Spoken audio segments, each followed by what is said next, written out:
Okay, I know this might sound like the American Pie, and then I went to band camp and blah, but no. Okay, so we're coming home from the bar after we're drowning our sorrows. 1 o'clock in the morning. I'm driving home with a fellow teammate, Susan, to her car back at the casino. And as we're pulling in the casino, I say, "Hey, you know what? Why don't we go over to Maristar? We each take $40, take a shot at a slot machine. If we win, we'll split our winnings because we're going to be fucking unemployed." She gets in her car, I get in my car, I drive over there, I pull up, security's got the whole thing closed off, but there has to be a customer standing by the security car. So I find out what the hell's going on. Turns out they closed down at midnight, but the black guy there who looks homeless,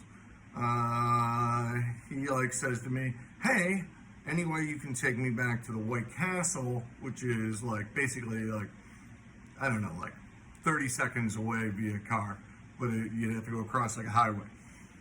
So I say, "Yeah, sure, jump in the car, I'll take you to White Castle," right? And this guy looks rough, as you can see in the picture. He smells a little bit, which is okay. And we start talking, and he says, "It's funny, you're a white guy, you pick me up, and you're going to take me to White Castle." And a black guy just had pulled up and laughed at me. So I'm like, "Okay, hey, you're in need, no big deal. I'm going to take care of you. Give the fist bump, blah, blah, blah."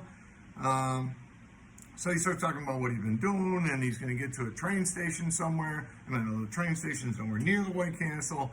So I said to him, "Where the fuck do you really want to go?" And he's like, "Well, if you get me to the train station, it'd be great." I go, "Well, no, where are you going to take the train to?" He's like, "I was going to go there because then I could get a bus to Maryville. Maryville's 35 minutes south of where we're at." So he's like, "So you want to go to Maryville?" He's like, "Yeah, I kind of do." And I'm like, "Well, fuck, let's go to Maryville, right?" He's like, "Oh, okay." I'm wondering if he's thinking I'm going to ask him to blow me at some point. But we talk, blah, blah, blah. He's freaked out, coronavirus. Turns out that he's become a degenerate gambler in the last 3 months, but he's a college student, blah, blah, blah. He's studying entrepreneurship. I don't give him much of a lecture, but I just tell him the casino's a bad place to hang out. So we drive all the way, boom, boom, boom. And he's like, "Hey, you're going to drop me off at the Meijer. Anyway, you can just drop me off across the street at the Steak and Shake." So, still on the highway, about 5 minutes to go there. And I'm like, "Steak and Shake." I'm like, "Have you ate today?" He's like, "No, I haven't ate today, but, no big deal. They know me in the Steak and Shake. I can sit there and, have a coffee or something like that."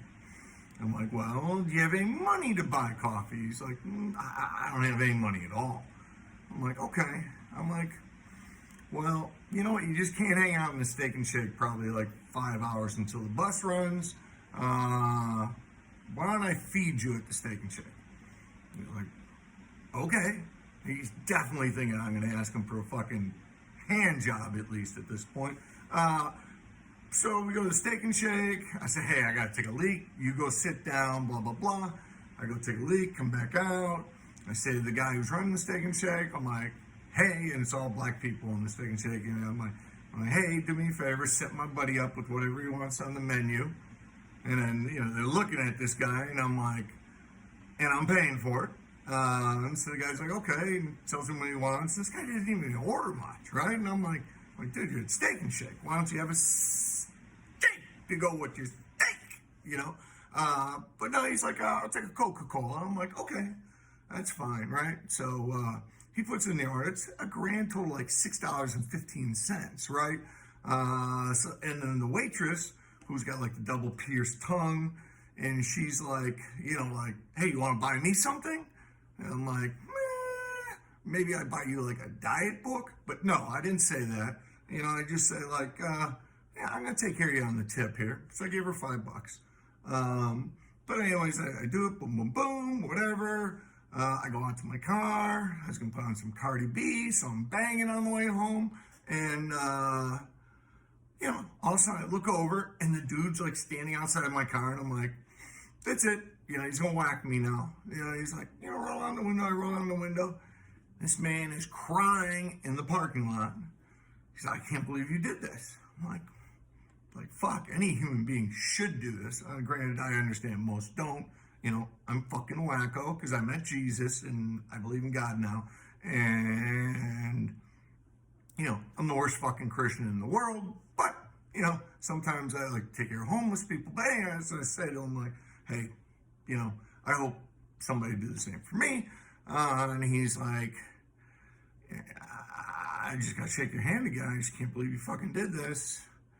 And so I shook his hand, and then I'm like, get the fuck away from me, because I gotta listen to Cardi B. So then I just got in the car, and I went home, and I've been up all fucking night trying to beg for money from my dealers. That's my story. You got it clean now. Did I lay it out for you?